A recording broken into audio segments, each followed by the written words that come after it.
Salut, c'est Loïc. Je suis super content de te retrouver aujourd'hui pour cette nouvelle vidéo. Dans cette nouvelle vidéo, on va parler des prestataires, c'est-à-dire le prestataire qui va t'aider au quotidien dans la gestion de ta location en courte durée. On va voir comment sélectionner cette personne, les qualités qu'il faut qu'il y ait cette personne, etc. On va voir le problème de A à Z comme d'habitude. Mais avant toute chose, je vais t'inviter à t'abonner à la chaîne si ce n'est pas encore fait. Pour ça, tu as juste besoin de cliquer sur le bouton s'abonner qui apparaît dans la vidéo ou bien directement en dessous de la vidéo. Et si tu souhaites être prévenu à chaque fois que je publie une nouvelle vidéo pour ne pas les louper, eh bien, tu as juste à activer la petite cloche. Je publie chaque semaine 3 vidéos qui sont soit des conseils immobiliers ou des conseils plus spécifiquement dans la location en courte durée. Et voilà, c'est le rythme actuel sur lequel tourne la chaîne.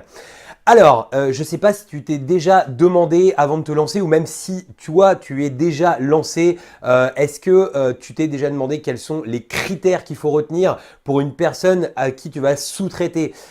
Comment faire pour pouvoir lui faire confiance? Comment faire pour pouvoir contrôler un minimum son travail? Comment faire pour l'essayer? Comment faire pour pouvoir facilement déléguer tout en ayant la confiance et pour que ça se passe bien? Comment surtout sélectionner ce candidat, comment sélectionner cette personne.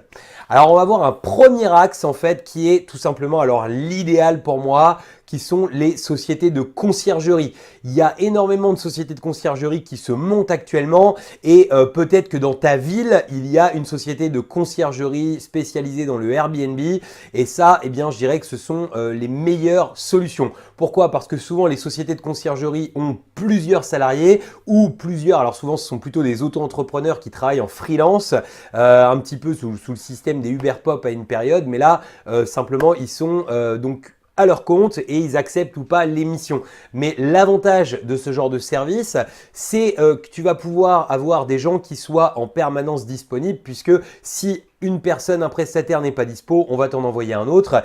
Et par contre, je t'invite quand même à vérifier la qualité des prestations de ces personnes, mais on va voir ça à la fin sur comment vérifier l'ensemble des prestations et comment vérifier que tu as choisi la bonne personne. Donc, les sociétés de conciergerie, c'est le premier point positif. Moi, je sais qu'il y en a une qui est proche de chez moi. Eh bien, la société de conciergerie, ce qui est top, c'est que tu laisses tes clés. Elles sont toutes consignées au même endroit. Donc, du coup, tu n'as même pas besoin de croiser qui que ce soit. Ils s'occupent vraiment de tout de A à Z. Ensuite, eh bien, si tu n'as pas de société de conciergerie à côté de chez toi, dans ta ville, là où tu as ton business ou là où tu souhaites investir, eh bien, ça peut être une idée de monter une société de conciergerie parce que sincèrement, il y a une demande de folie. Tous les gens que je vois démarrer ça, c'est la folie, ça marche hyper bien. Si il n'y en a pas, comment on fait? Alors, en fait, on va faire la bonne vieille méthode comme j'avais fait auparavant, moi, la première fois que j'ai recruté quelqu'un. D'abord, tu regardes peut-être que dans ton entourage, tu as des gens de qualité et des gens qui soient motivés pour faire un peu plus d'argent, qui sont disponibles l'après-midi parce qu'il suffit juste d'être disponible dans l'après-midi et en début de soirée pour pouvoir faire ce genre d'activité. Et peut-être que tu vas pouvoir recruter finalement à côté de toi. Peut-être que tu vas pouvoir recruter quelqu'un qui aura la passion de faire ça et qui pourra donc t'aider.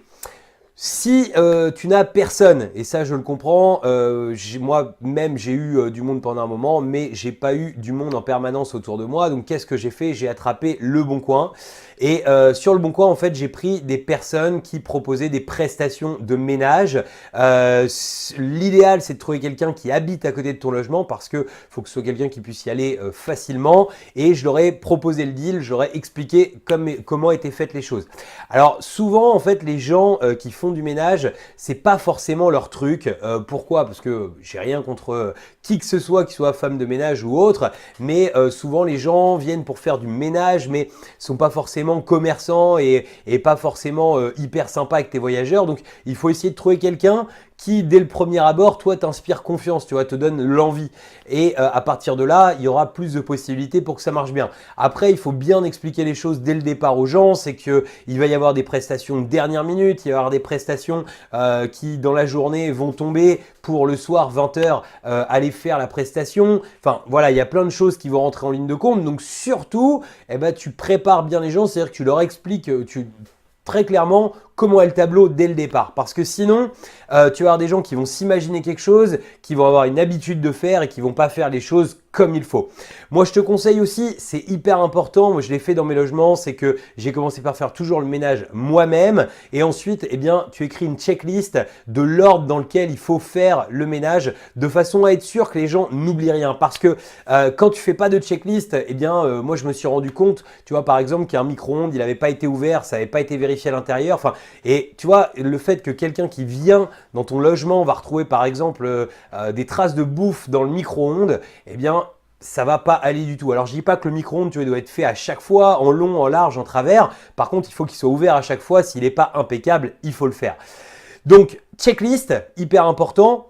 Ensuite, la personne, il y a un critère qui pour moi est essentiel, mais j'ai plein de gens avec qui j'ai discuté qui ne sont pas d'accord avec moi, mais pour moi, la personne doit parler anglais. Alors pourquoi? Peut-être parce que je reçois énormément d'étrangers. Là, depuis un mois et demi, j'ai eu que 2 personnes qui étaient françaises, sinon j'ai reçu que des étrangers. Donc c'est peut-être pour ça que pour moi, le critère de l'anglais est essentiel. Je ne verrai pas quelqu'un qui ne parle pas anglais faire les entrées dans mon appartement.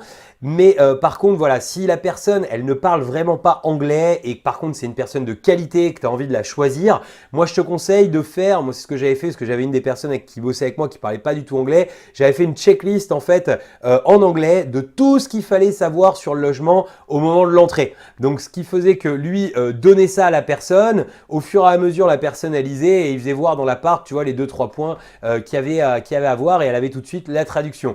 Et après, il reste le bon vieux Google Traduction. Je sais que quand je suis tombé une fois ou deux sur des Russes, qui parlaient vraiment pas un mot de français ni d'anglais, eh bien moi je parlais pas du tout leur langue, eh bien Google Traduction, tu tapes dessus, tu leur montres et puis inversement eux vont refaire du Google Traduction inverse et vont te faire voir ce qu'ils ont comme question.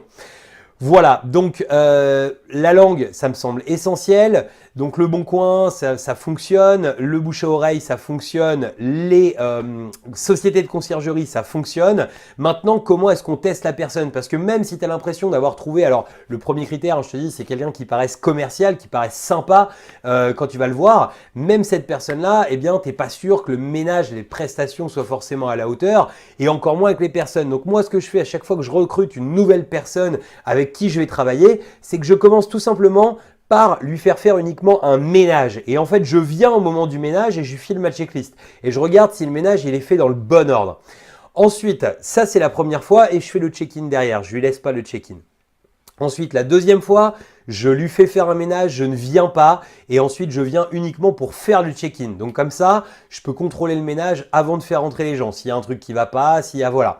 Maintenant, c'est pas parce qu'il y a un truc qui va pas qu'il faut absolument que tu te dises cette personne-là, j'en veux pas. C'est-à-dire que c'est du management. Le management, c'est très simple, c'est un échange. C'est-à-dire que peut-être que la personne n'a pas forcément compris au premier abord ce que tu avais envie de lui, qu'il réalise et donc ça peut valoir le coup de refaire un essai supplémentaire. Alors moi ce que je te conseille également là-dessus par rapport aux essais comme ça, c'est de faire donc essai, ménage, tant que c'est pas parfait, tant que c'est pas comme tu veux, eh bien, on passe pas au check-in. Si tu vois qu'au bout de 3 fois où tu as expliqué, alors là, change de personne de suite, hein, t'emmerde pas plus, mais en tout cas, laisse au moins une seconde chance à la personne. Ensuite, donc toi, tu fais les check-in comme ça et après, en fait, tu vas lui mettre un check-in en place. C'est-à-dire que tu vas lui faire un ménage, un check-in une fois que tu es content. Quand tu vas lui avoir fait faire le check-in, 2 solutions se posent. Soit tu peux tout simplement attendre d'avoir, si vraiment tu as très bien senti la personne, tu peux attendre tout simplement d'avoir le ressenti des personnes quand elles sortent sur les notes. Mais personnellement, j'ai vraiment du mal avec cette façon de faire parce que les notes, en fait, c'est radical, c'est à vie, elles sont posées. Une fois qu'elles sont posées, elles sont posées. Donc moi, ce que je fais quand je travaille avec une nouvelle personne, c'est que tout simplement, j'appelle la personne qui est dans le logement, genre par exemple le lendemain ou sinon s'il est rentré tôt dans l'après-midi, dans la fin d'après-midi, je lui demande si je ne le dérange pas et je lui explique que tout simplement je suis le service qualité de l'appartement dans lequel ils sont rentrés. Et en tant que service qualité, eh bien je pose quelques questions pour savoir comment s'est passé l'accueil, est-ce que la personne était souriante, est-ce que voilà. Je fais comme si en fait c'était un service qualité hyper pro et à partir de là, eh bien je vais avoir un vrai ressenti client, parce que même dans les notes, les ressentis clients ne sont pas tout à fait complètement exacts. Voilà, donc en faisant ça, eh bien à partir de là, on est sûr qu'on va avoir quelqu'un de confiance, quelqu'un qui soit vraiment en qui on peut avoir confiance pour gérer comme il faut notre structure. De toute façon, je te rassure, si la personne est au top, que tu recrutes la personne, qu'elle démarre, etc., eh bien derrière, si à un moment ça se dégrade, tu le verras tout de suite dans les notes. Et ce qu'il faut, parce que les notes, tu les as toujours en décalé en fait, donc il y a toujours au moins 2-3 notes possibles qui soient plus négatives. Si tu reçois une note négative, je t'invite de suite à contacter la personne. Toujours rester sympa, hein, ça sert à rien de t'énerver contre cette personne, mais par contre tout simplement de lui expliquer qu'il y a eu une mauvaise note, que peut-être qu'il y a un petit changement, qu'il a changé quelque chose dans sa façon de faire, et à partir de là, bah, tu poses les questions, donc toujours des questions ouvertes pour que la personne t'explique les choses, et ça te permettra de pouvoir recadrer comme il faut tranquillement. Voilà, donc ça c'était les critères pour pouvoir recruter la personne. Ensuite, pour la rémunération, l'idéal c'est que la personne soit auto-entrepreneur. Je te déconseille vraiment le cash parce que tu ne pourras pas déduire. Et puis, tout simplement, tu auras aussi la possibilité, c'est les TZ, TESE. Donc TZ, moi je trouve ça un petit peu galère, mais si tu trouves vraiment pas, ça peut être tout à fait une solution. Les TZ en fait sont tout simplement comme les chèques emploi-service pour les particuliers, mais pour les professionnels. Voilà, donc si tu as des questions sur tout ça, n'hésite pas, les commentaires sont là pour ça, juste en dessous, donc n'hésite pas à en mettre, ce sera avec plaisir. Si toi, tu as une autre manière de gérer, si toi, tu as recruté d'une autre manière, n'hésite pas en dessous, pareil. Et puis, en fait, si cette vidéo t'a plu, je te laisse me mettre le petit pouce bleu. Si tu as détesté cette vidéo, je te laisse me mettre le pouce rouge.